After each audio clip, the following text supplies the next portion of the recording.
мобилизационная экономика. Бам-бабах! Товаров новых нет, эмиссия денег, талоны, принуждение, стукачество, грабеж и отъем. Уже поздно рыпаться. Будь готов к неожиданному. Завтра может быть другим, каким ты не видел его. Я приглашаю тебя стать участником движения успешных людей. Судя по новостям, можно говорить о росте эскалации у политиков и у журналистов. Все больше опасений, что страна станет на мобилизационные рельсы и начнет развиваться мобилизационная экономика. Все этого очень сильно боятся. А что вы думаете на этот счет? Очень часто почему-то слово «мобилизационная экономика» оно отправляет людей в представление о милитаризационной экономике. Типа мобилизация для цели милитаризации, то есть ВПК, не знаю, военные конфликты и так далее. Мобилизационная экономика вовсе не автоматически означала бы экспроприацию, отъем каких-то заводов и так далее. Потому что слово мобилизация, конечно, людей вот как-то прям напрягает сильно. Да? Вот. Я бы так сказал, мобилизация — это подчеркивание направленности экономики на решение приоритетных задач. Вот, например, Китай. Очень много лет живет в мобилизационной экономике. Мобилизовали экономику так, что из-за задворок какой-то экономического развития Китай сейчас, number one по многим секторам. Ну и в 2030 году станет точно номер один, а к 2050 может вообще там большим отрывом. Вот пример мобилизационной экономики, но отнюдь не милитаризационной. Поэтому не надо бояться слова мобилизация. Более того, я говорю, сейчас мобилизационная экономика для России, например, это одно из единственных средств. Умная мобилизационная экономика. Необходимо вернуть утраченные индустрии. Ребят, просто есть ряд индустрий, которые Россия просрала. Они были в Советском Союзе. Но на волне вот этих, знаете, международных стандартов, да, и так далее, вдруг Россия взяла и своими же руками вырезала некоторые отрасли, просто расправившись с ними. Сейчас придется все это восстановить. А какими средствами? Они же просто так не нарастут. Средства простые. Мобилизация. У нас принято сравнивать мобилизационную экономику и сталинскую индустриализацию. Правильно ли это? Абсолютно нет. Например, продразверстка, которая реализовывало советское правительство в первые годы власти, это же был банальный отъем зерна или продукции сельского хозяйства у крестьян, и все. Это была не мобилизация, а это был просто грабеж и отъем. Мобилизация — это все-таки, в самом слове мобилизации нету ничего такого, чтобы оно разрушало бы, да? Это рыночные способы, когда достигается разумный компромисс между интересами частного собственника или обладателя основных средств и так далее, да, и заказчика, кому необходимо товары, изделия, какие-то услуги. Рыночные механизмы капиталистические позволяют это сделать. Ну а известная доля автократии и такого устрашения, да, не будешь делать, ведут внешнее управление и так далее, но она позволяет сделать направленное такое движение в то, чтобы стороны договорились, подчеркиваю, и вели взаимовыгодную хозяйственную деятельность. Никакими старыми методами принуждения, стукачества и так далее, не получится действовать. Поэтому необходимо проводить мобилизацию как можно более капиталистическими методами. Капитализм уверенно доказал, что это наилучший способ, обладающий гигантским количеством недостатков, но наилучший способ для проведения управляемой мобилизации, управляемого созидания, управляемого какого-то направленного взрыва, управляемого. Ключевой вопрос. Какие примеры мобилизационных экономик мы знаем? Сингапур у всех на устах.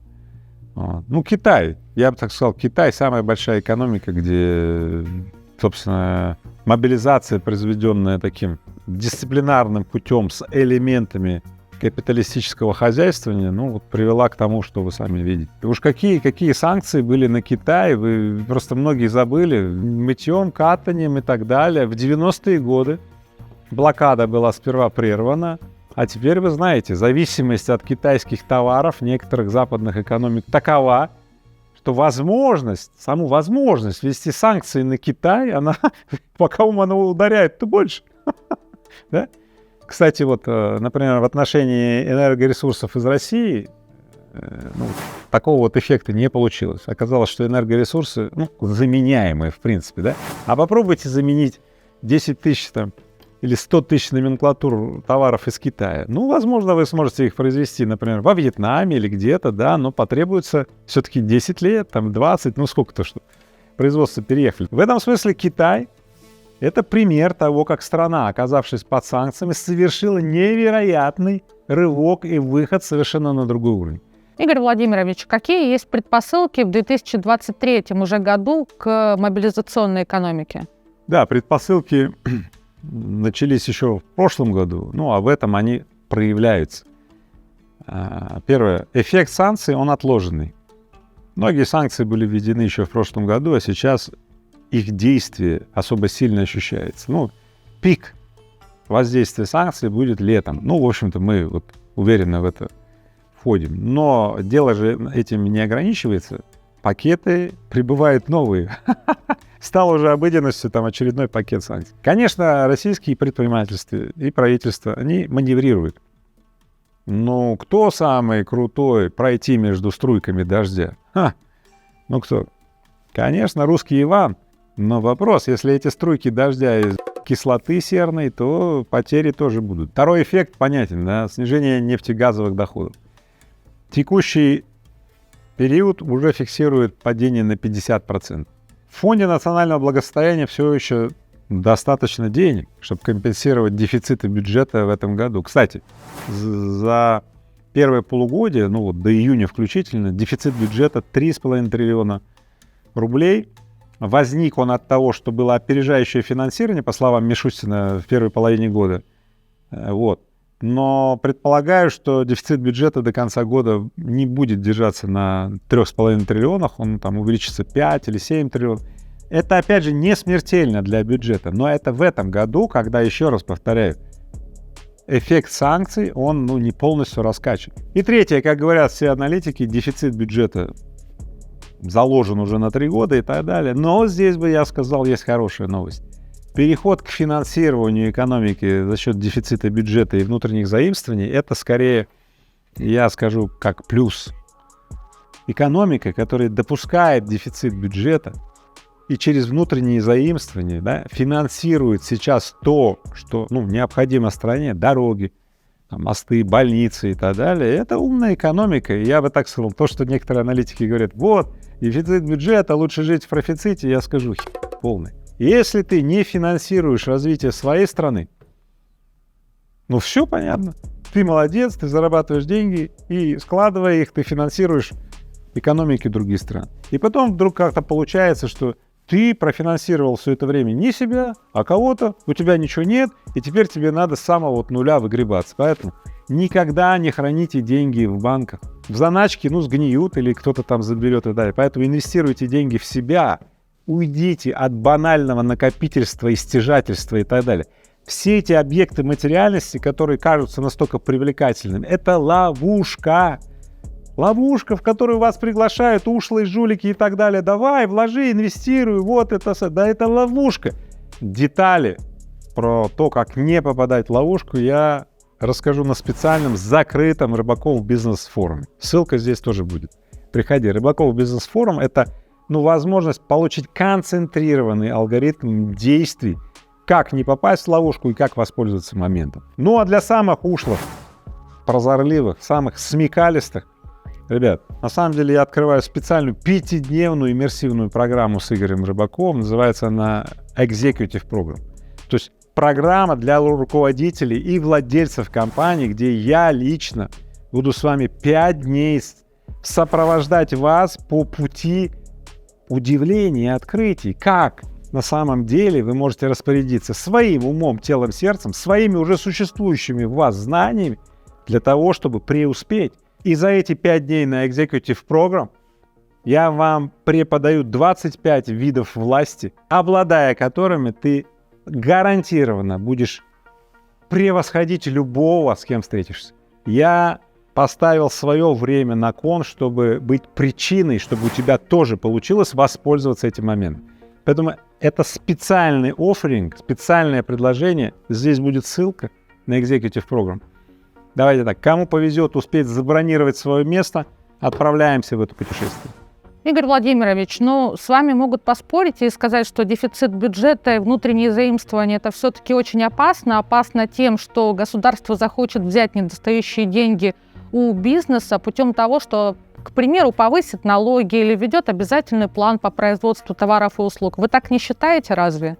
Финансирование своей экономики через дефицит бюджета – это один из самых умных механизмов, когда как раз-таки не прибегая к повышению налогов, не прибегая к перераспределению каких-то там денег или к увеличению давления на бизнес, какие-то там специальных сборов и так далее. Не прибегая к этому, мы получаем значительные суммы для развития инфраструктуры страны. Я подчеркну, развитие страны, лавируя дефицитом бюджета, это, ключевой механизм всех развитых экономик.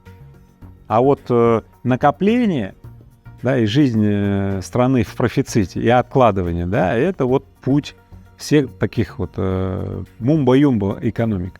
И поэтому то, что многие сейчас говорят, если бы мы не копили, то мы бы сейчас не могли продержаться полный.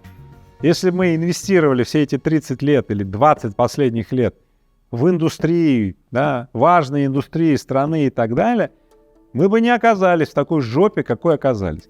Управление дефицитом страны – это, в принципе, фактически самофинансирование. То есть мы берем взаймы у собственных граждан, у собственных корпораций, берем взаймы и вкладываем в инфраструктуру, которая повышает эффективность экономики.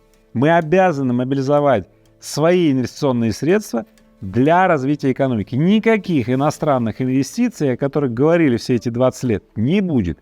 Чтобы вы знали, их практически за все это время и не было. Практически все инвестиции, которые иностранные, не возвращенные в Россию деньги россиян, прогнанные через офшоры, а все иностранные реальные инвестиции, это знаете, были куда инвестиции? В табачные фабрики, в заводы сладкой газировки и всякую Вот и все. Это что, инвестиции? Слушайте, что они есть, что их нет. Ни один иностранный доллар или рубль, фунт и так далее не пошел в наукоемкие какие-то технологии. Конечно, не пошел. Запомните, иностранные инвестиции не решают ничего в развитии страны. Мы обязаны мобилизовать свои способности развивать страну. Смотрите. И эти возможности у нас есть. Пока есть. Надо успеть этим воспользоваться. Какую цену платит государство и общество, если идет по пути наименьшего сопротивления, и, как это принято на Руси, не делать ничего? Угасание.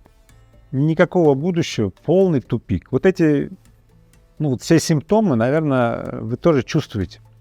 Невзирая на то, что Россия одна из богатейших по природным ресурсам, богатейших по интеллектуальному потенциалу людей. Если посмотришь на экономику, это одна из беднейших экономик. Производительность труда в России в 5 раз меньше, чем в Америке. Я говорю, в среднем. Конечно, у Технониколя, у моей компании, производительность труда наравне с Америкой, наравне с самыми топовыми странами. Но это не так много случаев. Всего лишь 300 компаний. Всего 300 компаний из 200 тысяч компаний в России, у кого производительность труда на уровне мировой. Вот и все. Что это такое? Дальнейшая бесхозяйственность и вот такое вот отношение к себе, такая нелюбовь приводит к угасанию. И если раньше был негласный договор, что Россия, являясь сырьевым придатком для мира, качает газ, нефть, металлы и так далее, взамен возит себе всякий ширпотреб, и возможность существовать вот в этом иждивенчестве, ты сырьевой придаток, так сказать, тебе за это дают микроэлектронику и так далее, то больше таких возможностей нет. Все, данный договор закончен. И поэтому угасание экономики, угасание страны, угасание общества, которое потенциально имеет все, но не может ничего, потому что не может умно мобилизоваться. Вот какую цену платит. Никто не хочет платить эту цену. Но прежде чем возникают устойчивые институты, точно своевременно мобилизующие ресурсы. Люди, которые могут это делать аккуратно, а не путем принуждения, изгоняния сотен тысяч рабов куда-то там, да, в ГУЛАГе и так далее. До этого возникают вот такие обстоятельства. То есть в России никогда ничего не было заранее. Ничего никогда не было заранее. В России всегда было вовремя, но обычно после того, как бам-бабах. Ну, если вам интересно, как мы будем угасать, ну, я скажу. Воображайте, представляете эту картину. Итак, первое. Урезание инфраструктурного развития городов. 30 лет назад последний тротуар отремонтировали. Все там фонари вот так стоят. Второй признак угасания. Социальная поддержка. Остатки возможности осуществлять социальную поддержку будут отправлены на самые незащищенные слои. Да? Чтобы хоть как-то поддержать уровень жизнедеятельности. И вы, кто сейчас пользуется мерами поддержки, не получите ни рубля. И часто там крохи, да, есть и спасибо, но этого тоже не будет. Это тоже первые признаки угасания. Третий пункт угасания – инфляция. Конечно, инфляция. Товаров новых нет, эмиссия денег, падение покупательской способности. Ты ходишь с этими бесконечными пачками денег, на которые уже ничего нельзя купить. Потом талоны, а потом инфляция талонов. Я помню, я ходил в 90-е, у меня была вот такая пачка талонов, и на эти талоны тоже ничего нельзя было взять, да? Вот такая пачка денег и такая пачка талонов, а товаров как не было и нет. И вот слоняющиеся по городу зомби, которые ищут товары, где на эти талоны и на этих много, так сказать, купюр можно что-то купить. Не дай бог. Но это все симптомы угасания. Четвертое. Вытекающее из третьего. Дефицит товаров и услуг. Сперва некоторых, да, а потом все больше и больше, а потом только вот килька под маринадом в этом магазине. Я не раз рассказывал, как я ходил в магазине под гордой вывеской «Океан». Гигантский магазин, а там одна консерва, там один тип консервы во всем магазине, и больше ничего. И люди ходят по полкам, когда вынесут из подсобки что-то. Это такой симптом дефицита, да? Я не вижу этого сейчас. Но как только вы увидите вот такие первые симптомы, знаете, в принципе, уже поздно рыпаться. Игорь Владимирович, и все-таки как должна, по вашему мнению, развиваться экономика нашей страны? Что нужно сделать вообще России, чтобы не попасть в затяжной кризис? Первое. Необходимо установить квоту. 25% учебных заведений должны быть частными. Та унификация, которая сейчас в России, которая задается правительством и государством, приводит к тому, что вариативность и разнообразие проявлений людей во взрослой жизни недостаточно для того, чтобы проявляться всему потенциалу России, человеческому, природному и так далее, где реализовывался бы альтернативный, разнообразный сценарий воспитания и образования людей. Тогда мы получим структурно-поведенческое разнообразие и конкуренцию моделей, а не ходить всем по линейке, и думать шаблонно-квадратным, и выполнять что-то квадратно-гнездовым методом и так далее. Вот, это первое. 25% частных учебных заведений как национальный приоритет. Это первое. Второе. Частно-государственные партнерства и концессии. Передача проявившим себя предпринимателям целых отраслей или областей экономики в управление, создание конфедераций, частников или как так называемые общественные организации, состоящие из предпринимателей, которые будут брать под конфедеративное управление целые подотрасли российской экономики. Вплоть до того, что и по первому вопросу 25% частных школ, и по второму частно-государственной концессии необходимо создать министерство или госкорпорацию, которая реализует этот механизм в кратчайшие сроки. Третье. Вертолетные деньги ни частникам, ни на социальную поддержку и так далее, затыкание дыр и так далее. Нет. Предпринимателям и бизнесменам, кто уже проявился, для того, чтобы реализовать приоритетные мобилизационные задачи и просто те задачи, которые направлены на расширение спектра товаров и услуг. Вот и все. Вертолетные деньги, я под этим термином говорю в следующем, это дешевые и очень длинные деньги предпринимателям и бизнесменам, которые с очень большой многолетней репутацией, подтвержденной конкретными практическими кейсами, таких в стране около 10 тысяч. Вот уж кто-кто, они построят заводы, внедрят их, товары, услуги и так далее. Кому деньги верите, то такой возврат и будет. Позвоните им всем 10 тысячам, сами позвоните. Алло, Вася Иванов, мы видим, вот ты за 20 лет заплатил 3 миллиарда налогов, сделал то-то и то-то. Слушай, мы для тебя открываем кредитную линию 2% в год, даже вот 1%, смотри, на все, что ты захочешь, пожалуйста, мы тебе отдадим деньги. Вот и все. Сейчас я бы так сказал, те, кто предприниматели умеют работать с госзаказом, на самом деле у них бизнесы растут, поэтому, знаете, активнее беритесь за госзаказы, активнее удовлетворяйте возникший спрос на компании, которые не могут купить что-то там за рубежом. Давайте, ребят, не стесняйтесь. Та ситуация, которая сейчас мобилизационная, продлится не менее 10 лет. Я даже думаю 30 лет. Поэтому, ребят, те, кто сейчас начинает бизнес, начинайте смело. Те, кто продолжает бизнес, увеличивайте свои вложения и расширение ассортимента. Делайте. Не менее 10 лет будет вот эти мобилизационные режимы. Я ставлю на 30. И вот малые предприниматели сейчас скажут. Вот Рыбаков говорит о 10 тысячах, наверное, крупных и средних предпринимателях. Да, я говорю именно о них. Когда вот такое бурное развитие экономики, да, которое возглавляется этими 10 тысячами предпринимателей будет, так для малых предпринимателей знаете, какое раздолье будет? Сколько будет требоваться пирожков, варежек, носочков, каких-то компонентов, запчастей и так далее. Слушайте, малый бизнес-то это как, такие, как бы микроэлементы, которые обильно развиваются и растут, когда есть, крупные рыбы. Малый бизнес автоматически получит гигантское развитие, если будет выполнена вот эта вот приоритетная программа 3. 3 национальных проекта — это предложения от Игоря Рыбакова. Кто поддерживает эти предложения, кому они отзываются, кому они близки, кто вот эту программу поддерживает, оставьте свои комментарии под этим видео. Мир изменился. Меняйтесь и вы. Для того, чтобы процветать, мы должны быть актуальны. А актуальны — это изменения, синхронно с миром и желательно чуть-чуть опережающим образом, чтобы присваивать себе изменения с максимальной выгодой, с минимальными издержками. Поэтому смотрите канал номер 1 про бизнес и деньги. Я хочу предложить вам вместе размножать хорошее, и пусть плохому места просто не останется.